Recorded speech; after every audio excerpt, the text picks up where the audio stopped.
Blood drips from their mouths. You're a tonight. More news from 6, but for now, hope you settled in for a spooky time with your favourite ghost hunters, because the Phantom Finds team are at it again.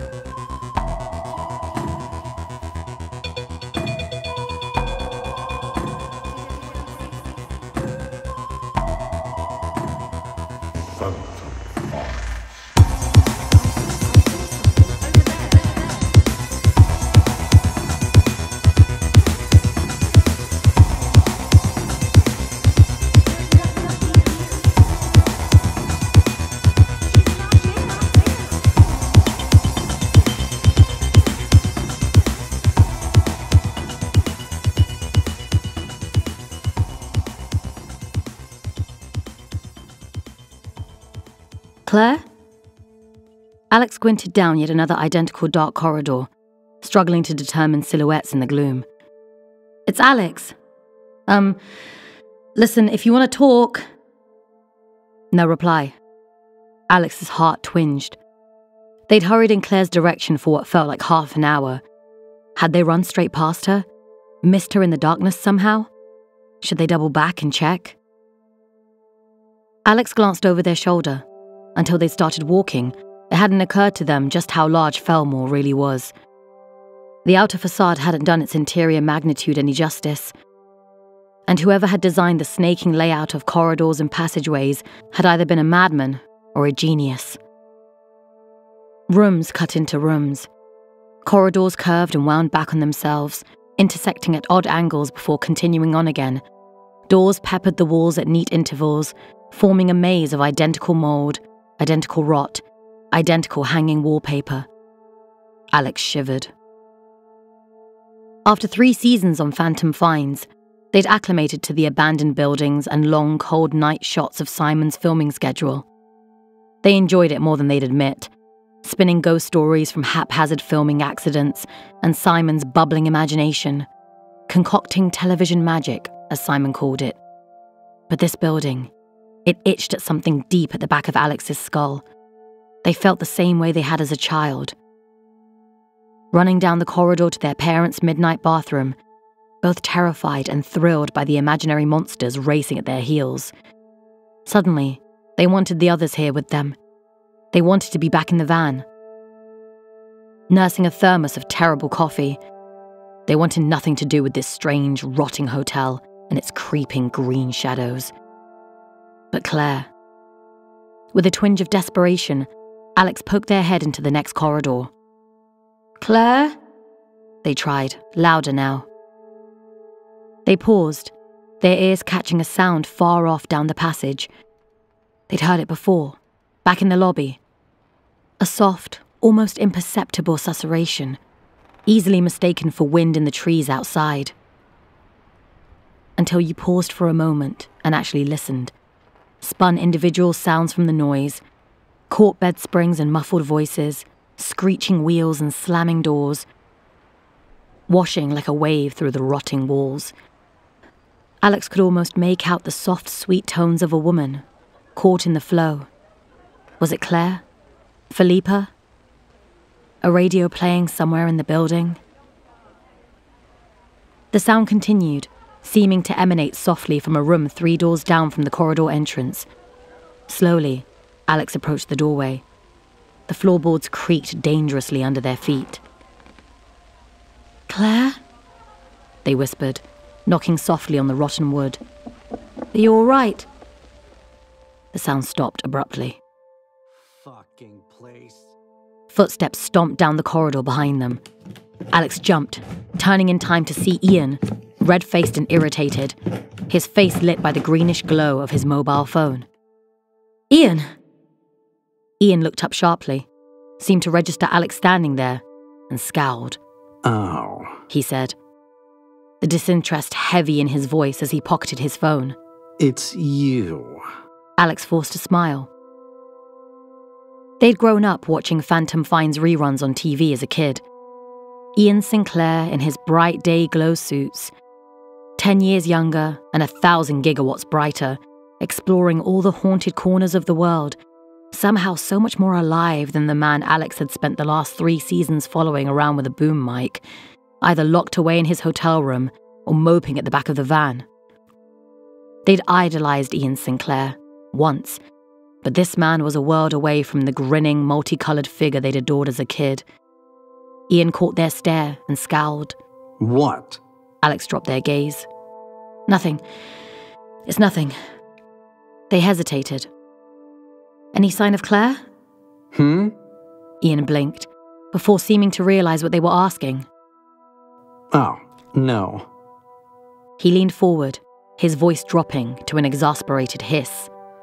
Bloody Simons locked us in. What? He's locked us in. The lobby doors won't open. Alex tried to smile. But that's all right, isn't it? They said. He'll just open the doors before we leave. He's got the key.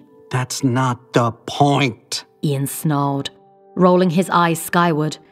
He paused, regarding Alex with another suspicious look. What are you doing loitering around here? He asked. Alex felt themselves redden. I thought I heard something, they admitted, nodding to the door in front of them. Music. But it stopped. Nah, not you too. Ian muttered. With a sigh, he leaned forward and gave the door a hard shove. Alex winced at the sound it made as it scraped across the floorboards. They both peered inside. Beyond the door lay a small square room, empty save for a pile of curling wallpaper in one corner and the remains of a rusted TV set in the other. 2 dusty windows looked out across the driveway and fields beyond. Alex frowned. The room looked familiar somehow, in a way they couldn't quite articulate. Ian blinked, momentarily just as perplexed, before letting out a snort of irritation. Nothing, he muttered. What a surprise. He turned on his heel, making as if to storm off down the corridor again. Alex witnessed what happened next, as if in slow motion. Ian turning from the doorway, the floorboards beneath him bending under his weight, the horrendous squealing of breaking wood. Alex lurched forward, snatching Ian's arm as the floorboards gave way beneath him with a deafening crack. Ian fell backwards against the wall, sending waves of dust rolling across the floor. Jesus Christ! He gasped. Are you all right? Ian waved away Alex's helping hand. His foot had left a hole the size of a small coffee table in the hotel floor, wooden edges bending inward like jagged teeth. Alex found their gaze drawn to the darkness beyond the boards. In the gloom of the corridor, the space below seemed to plunge on forever. Bloody Simon! Ian struggled to his feet, holding himself upright against the wall.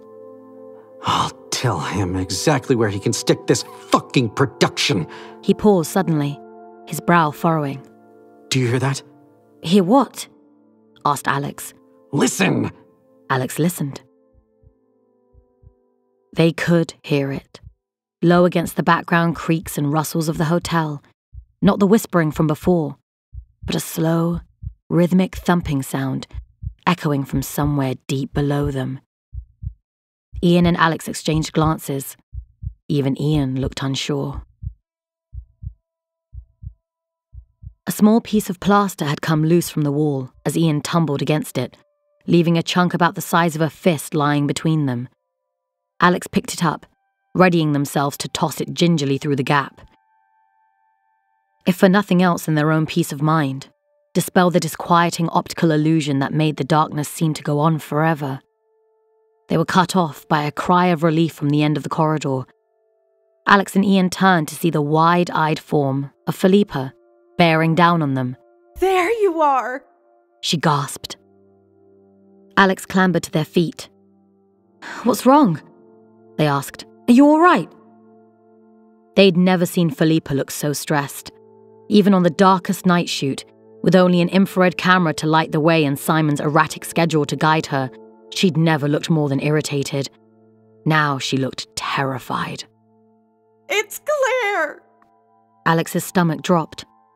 Is she all right? She's not fallen through the floor, has she? Muttered Ian. Philippa didn't seem to hear him. Her words came out in a frantic rush. We were in this ballroom and she just stood there. And I couldn't even get her to move. But they kept coming closer and closer. And I just had to run. Run from what? Alex asked. These faceless things. They just swallowed her up. What the hell are you talking about? Ian snapped. What do you mean, swallowed her up? Show us, said Alex hurriedly. We'll help. Philippa shot them a terrified, grateful look, then motioned back down the corridor. This way. Ian began to stand, but let out a yelp of pain. Lean on me. Alex held out a hand. Ian regarded Alex with an expression of distrust, before finally relenting and letting them pull him upright. Together, they hobbled down the corridor after Philippa. She ushered them down several winding passageways, past doorways Alex had no recollection of seeing, despite the certainty they'd come this way themselves less than half an hour earlier. Just how large was this place? After several minutes of frantic hurrying, Ian's muttered complaints filling the air, Philippa finally halted in front of a set of wide double doors. In here. She gasped. Come on. Together they pushed open the doors. Alex staggered a few steps inside, blinking back the sudden wash of reddish sunlight, then stared around themselves in awe. It was a ballroom, easily twice the size of the lobby downstairs. Marble floors echoed underfoot. A sagging yellow ceiling rose overhead, still bearing remnants of an elaborate plaster finish. Brocade arches adorned the walls, gaping open in places to reveal the woodwork beneath. Red sunlight lanced through a series of tall, arched windows at the back of the room, filling the space with heat and dancing specks of dust, highlighting nothing but a few rotten sheets heaped in a corner. Philippa staggered forward, her eyes round with disbelief. But she was here. She whispered. She was right here. Surrounded by all this stuff. What stuff? Said Ian. There were piles and piles. Bed sheets, boxes, old chests. Ian stared around them. I don't see anything. Philippa rounded on him with a flash of venom, hysteria rising in her voice. I can see that, Ian! A look of surprise rippled across Ian's face, before sharpening into a scowl. Alex hurried between them before they could descend into a shouting match. You said someone grabbed Claire. A group of people? Philippa nodded, her eyes shining with tears. They've taken her somewhere. They must have done. Who? Asked Alex. Where? I don't know! In the world of phantom finds, Philippa was always the calm one, always the sensible one, with her thin little smile and her sardonic sense of humor. Seeing her like this, so frantic, so clearly terrified, sent a shiver down Alex's spine. Her fear was infectious. We could call the police, they suggested. No signal. And Simon locked us in, remember? Said Ian from the doorway. We're not going anywhere. So we'll find him. Philippa snapped. Or we'll climb out a window. As one, their gazes turned to the row of tall arched windows at the back of the room, each a good 10 feet off the ground, and thick with grime. Even if they managed to climb up to one, how would they get down on the other side? What if they fell? Ian let out an exasperated little laugh. This is ridiculous. He swept a hand to indicate the ballroom. Where could she even have gone? Philippa rounded on him. Are you accusing me of lying? All I'm saying is that last night you two were at each other's throats. Said Ian. And now, suddenly we're trapezing around this godforsaken place looking for your girlfriend. For what? Attention? You think we planned this? Ian's lip curled. I couldn't possibly say. Philippa's eyes narrowed. Look, Alex began. I really don't think... Ian cut them off. All I know is that I'm not going anywhere. He continued, sitting back against the wall. And I don't believe your story about mysterious kidnappers. If I'm feeling generous, I'd blame the mold in this place, making you see things. The air here is practically filled with it. So you won't help? Asked Philippa, aghast. With this ankle? Ian motioned to his leg. I don't think so. Philippa advanced on him, fists clenching and unclenching, her face mottled with rage. Of all the selfish, self-centered, arrogant... You're the one who made me run on an injured leg. I'll go, piped up Alex. Both Ian and Philippa turned to look at them, their mutual expressions indicating they'd forgotten Alex completely. Alex fought down the rising blush. They'd never been subjected to such scrutiny from either colleague. "You two stay here," they said, in what they hoped was a level, reassuring voice. "I'll just retrace my steps until I find the lobby again. Or Simon. Maybe he's back by now." You know the way back? Asked Ian. Alex shrugged. "It's a big place, but it's not that big, right?" Philippa nodded, evidently trying to calm herself. I'll keep trying for a signal in here, She said. There has to be someone we can call. Alex walked to the ballroom doors, casting a final, lingering glance over their shoulder as they stepped back into the corridor.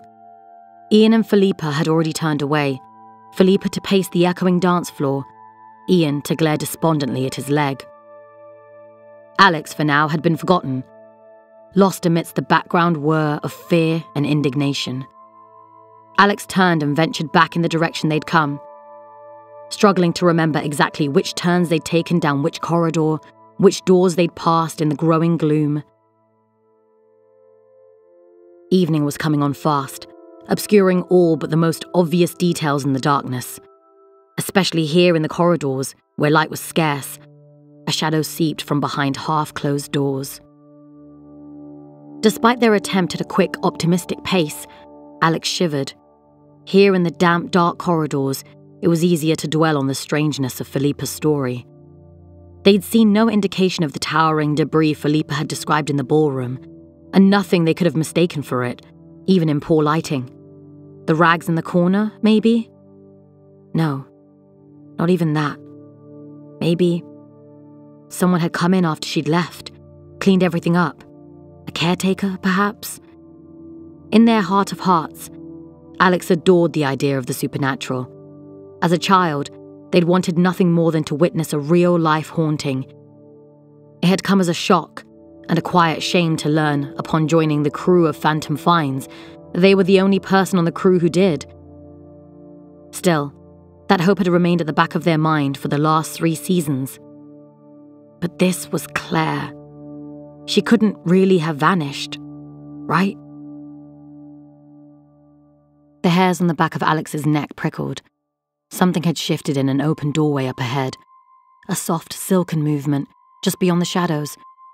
A curtain, surely. A trick of the fading light. A plume of dust, caught in the breeze. Someone was standing in the shadows there, just out of sight. Alex caught a flash of familiar blonde hair, a shade of bright pink jumper. Breathed a voice, so soft it was barely a whisper. Claire? The figure stepped backwards as Alex hurried towards it, moving deeper into the room beyond the door. The door squealed as Alex pushed it open, a rush of loamy air greeting them. They were standing in the entrance of a hotel bedroom. Ivy crowded the single window directly ahead, swamping the room in loamy shadows. Peeling wallpaper curled down from the ceiling, giving the impression of jagged grey fangs in a mouth of muted green. A mould grey mattress sagged across the remains of a rusty bed frame, its surface coated with fragments of shattered glass from the mirror above it. More glass fragments littered the mottled carpet, as if whatever had originally broken the mirror had taken an almighty swing at it. Directly ahead, a narrow doorway led into what had presumably once been an ensuite bathroom. Otherwise, the room was empty. No shadowy figure, no Claire, nobody at all. Alex paused in the doorway, staring around in confusion. Claire? They whispered. No reply. It suddenly occurred to Alex just how alone they were in this place.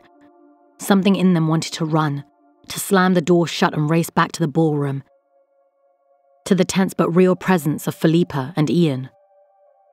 But Ian didn't care about Claire, and Philippa was too rattled to think straight.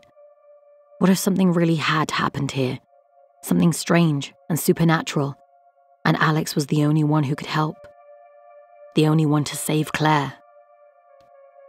Emboldened by the thought, Alex stepped deeper into the room. The floorboards creaked beneath them. The ivy on the walls rustled softly. What did Claire usually do, faced with the strange and uncanny during filming? All too often they were events fabricated by Simon, of course. But she was always kind, always careful, always patient. That was why people loved her. That was why Alex cleared their throat. If you're in here, I'm not going to hurt you. I promise. There was a sound like a sigh, a breath of wind, shifting through the dust and hanging ivy, but no reply. Steeling themselves, Alex eased open the bathroom door to check inside. More shattered glass glinted in the darkness here. Tiles hung lopsided along the wall, missing here and there like broken teeth. The footprint of what must once have been a large bathtub sat against the wall, ringed in blackish mold. A narrow pipe end jutted up from the floor at the base of the wall opposite the door, revealing the remnants of ancient plumbing. As Alex watched, it vibrated with a second round of whispery breath. What on earth? Slowly, they crouched to listen. Whispers swirled up through the pipework, shifting and merging in soft, mournful chorus. Alex leaned closer, entranced. Putting their ear to the pipe mouth, they could almost make out Claire's voice, Claire's cadence, whispering just on the cusp of hearing. Claire? The voices didn't reply. Alex felt faintly foolish, calling down the pipe, but the echoes made it sound as if the sounds were coming from everywhere at once. Whispered a voice behind Alex, so softly it was almost a sigh. Alex whipped round, their heart pounding. Hello?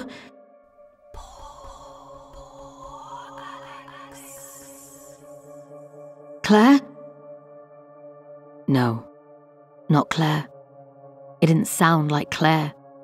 It sounded almost like, slowly, gently, something on the other side of the pipe caressed Alex's ear.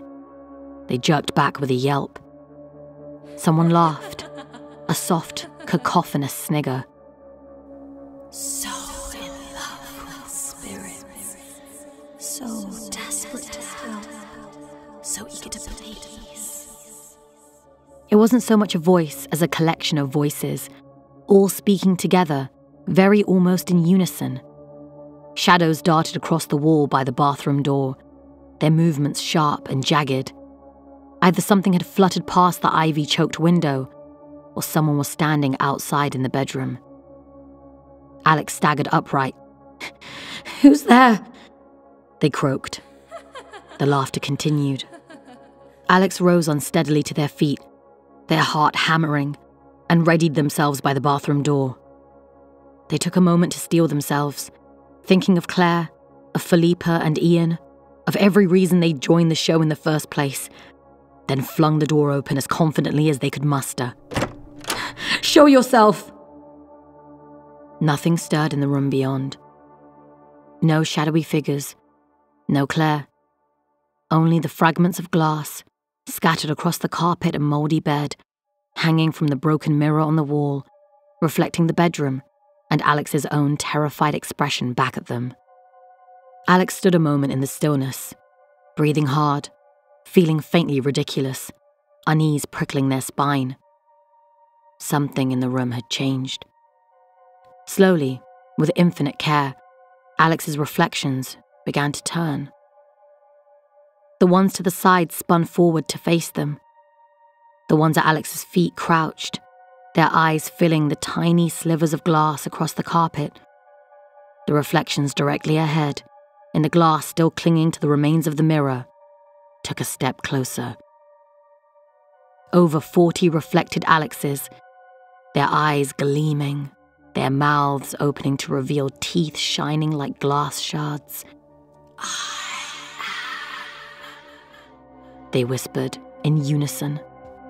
Alex staggered backwards with a yelp, catching themselves on the bathroom doorframe. The reflections laughed, each moving a heartbeat before the other, each smiling their own sharp, pointed smile. We see you, Alex. They spoke in Alex's own voice, almost but not quite identical, as if a group of mimics were trying to perfect their cadence. We see you better than anyone. Alex closed their eyes, struggling to calm themselves. Black mold. Ian had said as much back in the ballroom. That was what this was. Or a bad dream. Hallucinations caused by something. We taste your hopes, your fears. We see every movement of your life. We see the yearning you've kept hidden deep inside yourself. The reflective Alexes continued. I don't know what... She's right here. She's already with us. Alex opened their eyes a crack, still trembling. You've got Claire? Alex's reflections laughed. It was a discordant jumble of sound, echoing and merging, harsh against Alex's ears. As it rose in volume, it was joined by another, louder sound. The floor beneath Alex's feet began to shudder, wrecked by a terrible cracking, crunching as the carpet shifted, bulging and warping before blossoming suddenly upward in a surge of movement. Alex lurched back, wide-eyed with horror. Something was dragging itself up out of the floor, out of the shattered glass and mouldy carpet. Something with jagged limbs and sharp, splintered edges, silhouetted against the gloom. Alex caught a glimpse of what might have been an arm, might have been a hand, or a collection of knife-sharp fragments. A hoodie shattered across the front, marbled with crisscrossing lines. That might almost, at the right angle, have been the words, "Phantom Finds." The laughter continued, rising in volume. We saw you first, outside on the drive. We liked your mind the most. Rasped the figure. So eager, so idealistic. We wanted to wear it to see how it feels. Alex managed to wrench themselves backwards, staggering towards the ink-black bathroom, scrabbling for something to defend themselves with. The figure followed, a disjointed mass of glass fragments and lengths of pipe, broken faucets and smashed tile, through which the form of Alex seemed to be reflected like a funhouse mirror, their movements staggering and uncertain, as if just learning how to walk. You, who have always been a reflection. The voice was louder now, more cohesively singular, so very almost identical to Alex's own. Just a voice, echoing from out of frame. Just a microphone for the needs of others. Never seen, never truly valued.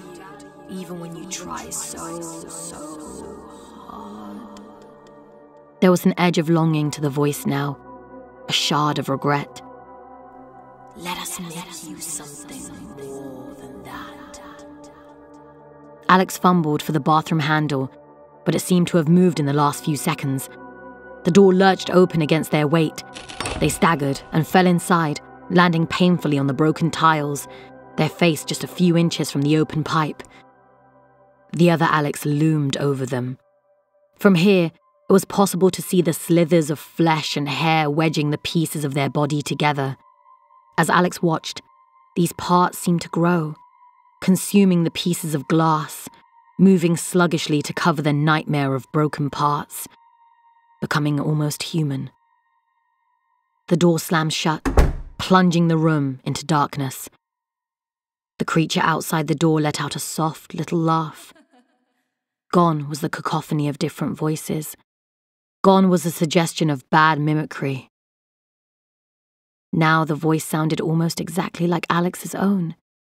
Alex, with glass in their throat and inexperienced lungs.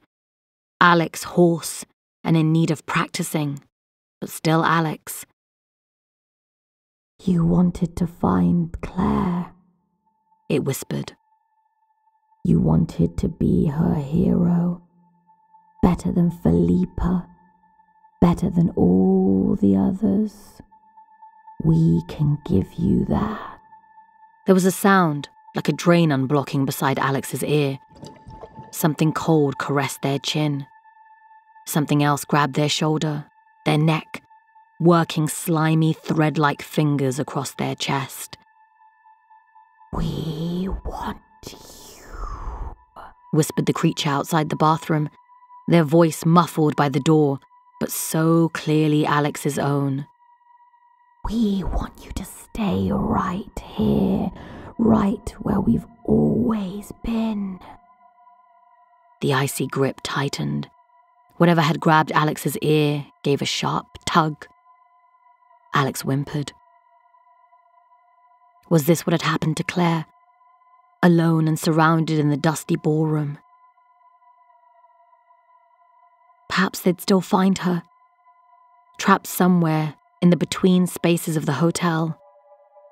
Perhaps she'd been right here all along, waiting for the others to come find her. Maybe Alex could still help. Alex closed their eyes. The darkness that flooded in was cold and absolute. They gritted their teeth. They refused to be afraid. In the depths of the ruined bathroom, in the bedroom on the 3rd floor of Felmore Hotel, there was a squelching, sucking sound, as if something very large was being dragged through a very small space. Then, silence.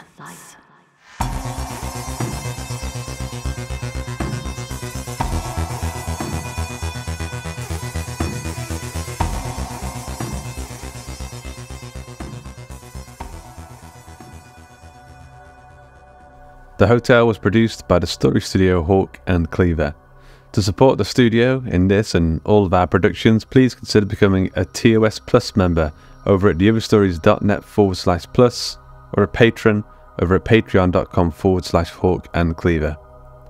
The Hotel was written by Georgia Cook, produced by Duncan Muggleton. Justin Fife plays the role of Ian, Georgia Cook plays the role of Claire, Erica Ventura plays the role of Philippa, Safia Ingar plays the role of Alex, and Luke Condor plays the role of Simon. The Hotel theme music and soundtrack were created by Duncan Muggleton, and sound effects were provided by freesound.org. Georgia Cook is an illustrator and writer from London. She has written for publications such as Baffling, Visterian Lit and Flame Tree Press, as well as the Doctor Who range with Big Finish. She can be found on X at Georgia Cooked or on her website at georgiacookwriter.com. The Other Stories is a production of the story studio Hawk Cleaver and is brought to you with Creative Commons Attribution Non-Commercial No Derivatives License. That means don't change it, don't sell it, but by all means share the hell out of it. So, until next time.